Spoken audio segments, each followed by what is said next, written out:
What goes wrong when the rich become too rich? Let's start with that question, Danny. Thanks for joining us today.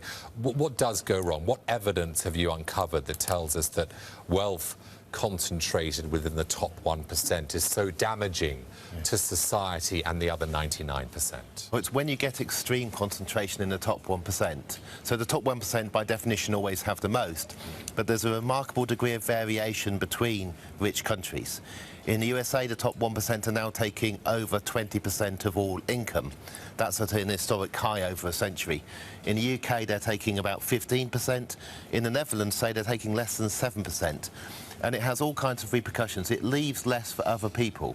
So if you look at the median income, say in this country, it is lower than in France and Germany. The average household in France and Germany has a higher median income in euros, and actually their living costs are lower because housing costs are lower there. So the average person does much better in a rich country where the 1% are taking less. So you think that's so for that reason you think it's okay to focus a lot on this 1%? Because other people would say, why focus so much on the 1%? Why not focus on the 99% and try and get equality, better distribution of equality through that group? We've actually got better distribution. Since 2008, equality's increased within the 99%. The Gini coefficient has actually gone back to the 1990 level. So people are all in it together in the UK, except that the 1% have seen real and quite significant income growth. HMRC reported at the end of the tax year this year in April that they'd seen one of the biggest increases, so a greater share has been taken at the top. You have falling living standards in the middle, and for most people, this is historically unique. For the whole of the last century, the 1% travelled with the 10%. When we became more equal, the 1% took less and the rest of the 10% took less.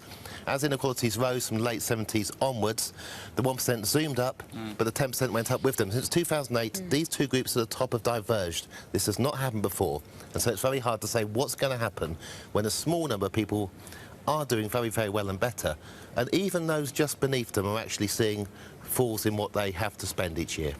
It's tough out there, and sometimes you see the philanthropy of the top 1%, and you think, well, there you go. People giving away half their wealth. These people are incredibly wealthy. The boss of this company has already donated half of his wealth. You've got Bill Gates. You've got phenomenally wealthy people in a position, Danny, in a position to really change the world. Bill Gates. What's wrong with that? We had this a century ago. I mean, you have to go back a century to find. Now, let's deal with now. What's so bad about that? What's wrong with it is what went wrong a century ago. You can't run a world well with a few well-meaning people at the top giving out their money. It's not a bad thing, though, is it? It's not necessarily a bad thing, but it tends to be the things that they are interested in. Whereas when you come together more, that's when you spend on mundane things like basic housing, which is a bit more boring for philanthropists to do.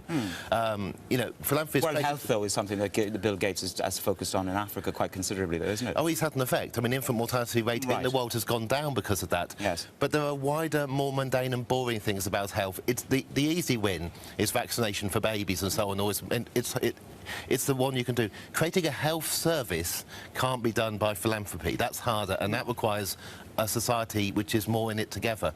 We created a health service when the rich and poor came together, and the rich actually required a health service as well because they could no longer afford the doctor. And Thomas Piketty, of course, got a lot of attention for his work on wealth distribution. It's very topical. Politicians in this country picking up on all kinds of conversations around wealth taxes. You think that here and elsewhere we're seeing some sort of slow revolution, a change in thinking about the top 1%, do you? Similar to the 20s and 30s? You're seeing a change in moral sentiment. People do not celebrate wealth in the way they did in, say, 2005. You can see changes in tax laws. I mean, they're very tiny, but George Osborne is bringing capital gains tax in on property gains after 2015. How much of an effect is that going to have on the super rich? Danny, wealth begets wealth, doesn't it, ultimately? They're going to keep getting richer, or they find ways to avoid paying a lot of these. They have done for the last 30 years, but for the 70 years before then, they didn't, and they came together again.